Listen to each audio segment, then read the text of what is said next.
There are many sources of diversity in populations, and therefore on planet Earth in general. Mutations are a major source of variation or differences in populations, and they're a major cause of evolutionary change. What is a mutation? A mutation is any change in DNA. Okay? Mutations can be beneficial, they can be detrimental, or they can be benign or neutral. Most of these benign neutral mutations occur all the time in your body, and more often than not, your body detects these mutations and actually repairs them through DNA repairing enzymes in your body that you make. So that's pretty great. But once in a while, these mutations come through and confer a pretty severe effect. Let's focus on the major types of mutations. I'll just list them off really quickly at first, and then we'll give an example. One major type of mutation is called a point mutation, and there are 3 different kinds: missense, silent, and nonsense.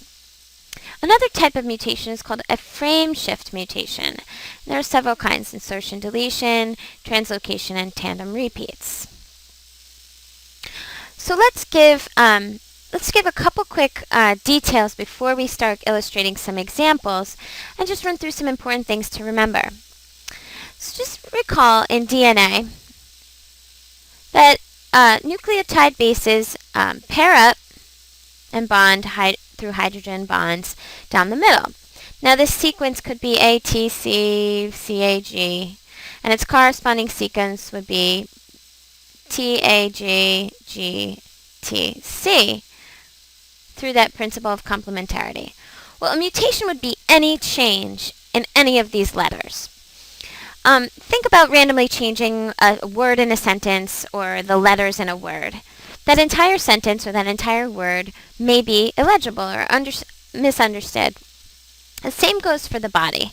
If the instructions are wrong, the DNA instructions, then the messenger RNA, our instructions go wrong, okay, or illegible to the body.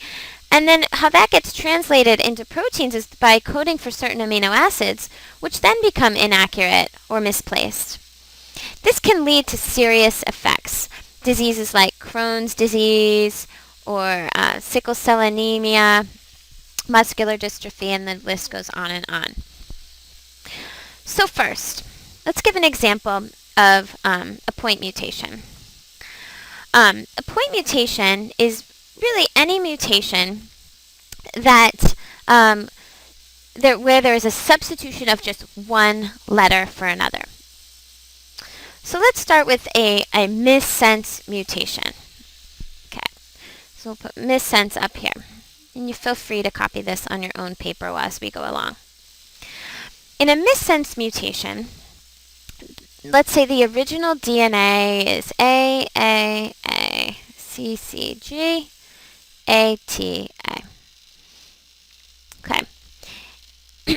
Let's say obviously this has 2 strands, so just imagine the second strand, is in a shadow next to it. But let's just say that we, change or mutate the first C to a T.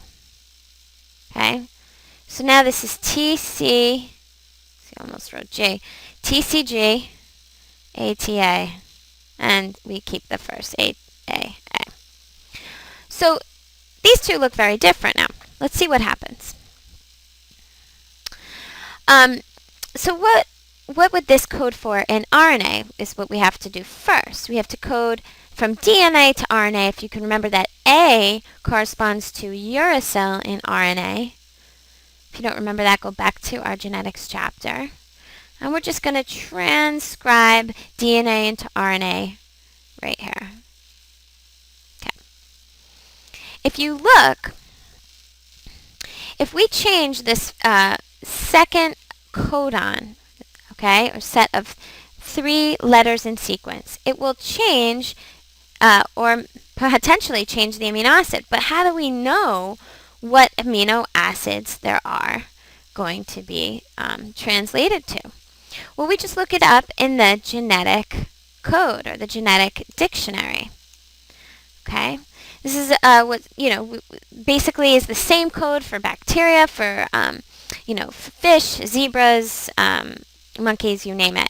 All the same genetic code. So U, we look at the first letter here, the second letter here, and the third letter here, corresponds to phenylalanine, or we'll put PHA.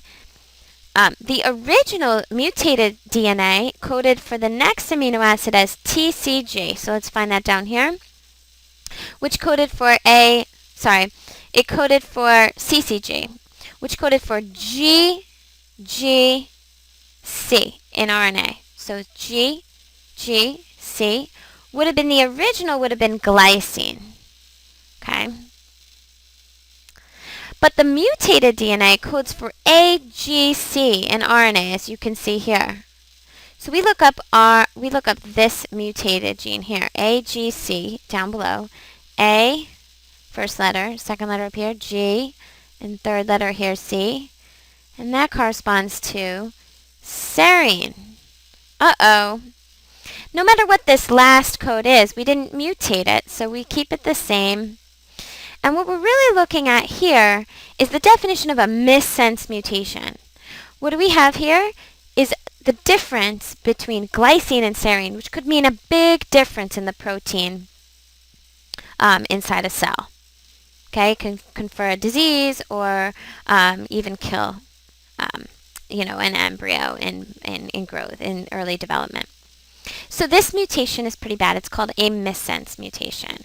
Bad. Okay.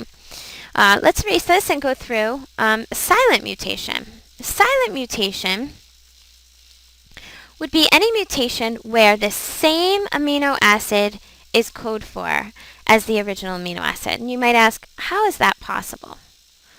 Well, evolutionarily, I think our body systems have figured out a way to kind of protect us against random mutations. And this is one way it did that. Let's say the original sequence again was AAA, CCG, ATA.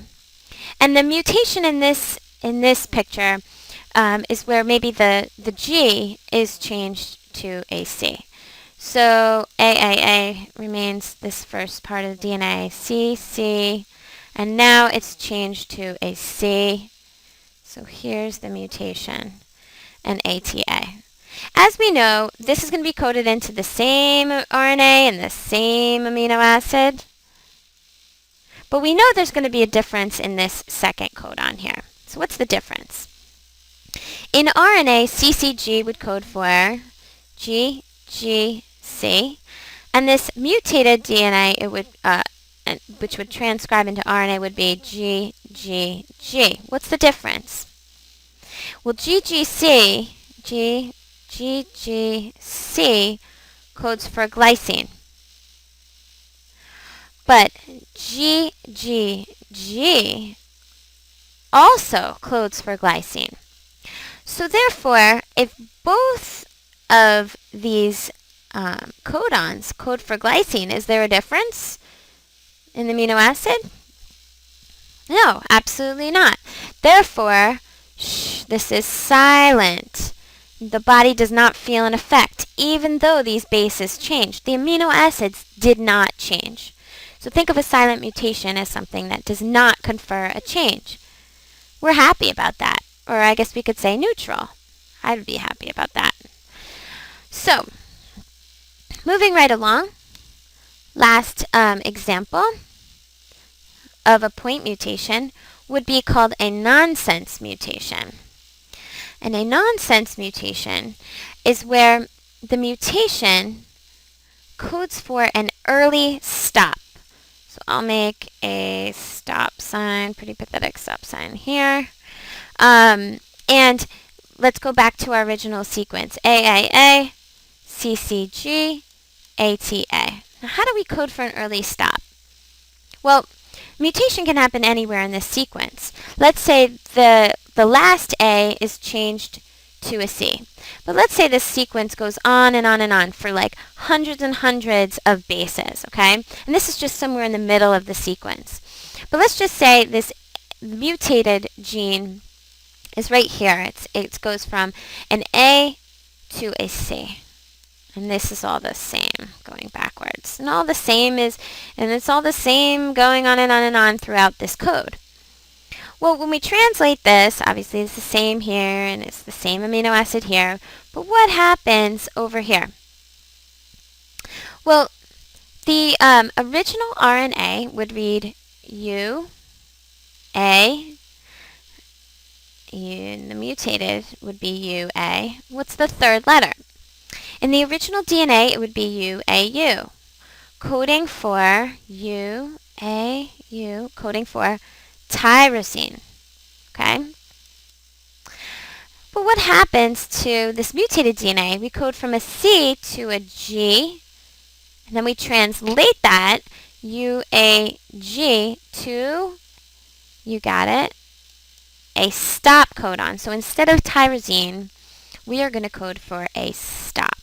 What's that going to do? It's going to take this string of amino acids in a chain, usually folded up to make a protein, right? And instead of coding for all of these amino acids in the chain, it's going to stop here. And it's not even going to translate the rest of this code. So just imagine a big X through it, early stop.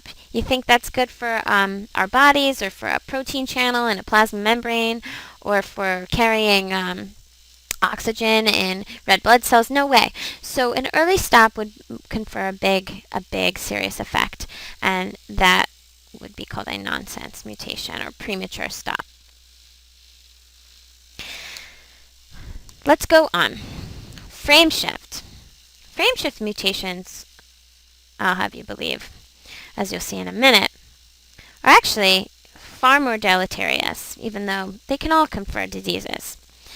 A frame shift insertion would be, I like to give examples actually related to sentences when it comes to insertion and deletion. So let's just say, there's a sentence called like, the fat cat ate the rat. An insertion would insert a letter and therefore shift all these 3-letter codons down. Let's take the original sequence we had before, ATA. If I inserted AT right here, so let's put insertion, okay? What's going to happen is we always group our nucleotides in streams of 3. So it's going to add to this code here, we're going to insert that T, it's going to read C, TCC, GAT, and then there's going to be an extra A over here, and so on and so on. So as the code gets transcribed, and then translated into proteins, we're going to have one pretty messed up sentence. Okay, all the way down the line, this code is going to be offset. Big, bad.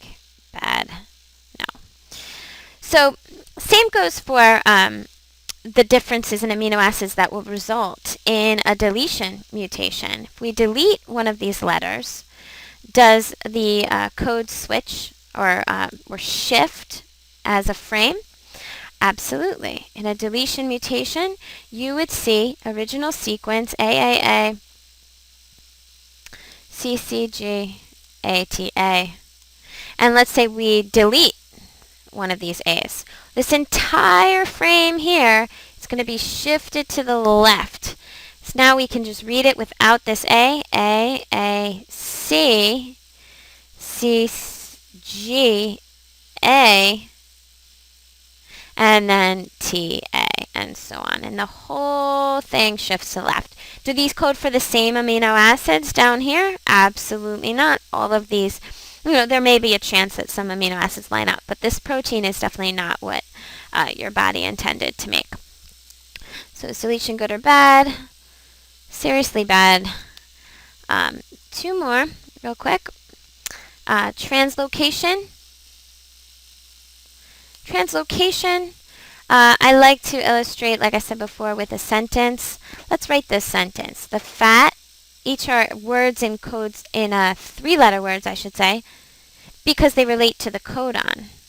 The fat cat ate the, usually it's the rat. Fat cat ate the rat. So if I translocated, and I'll just tell you right now this is bad.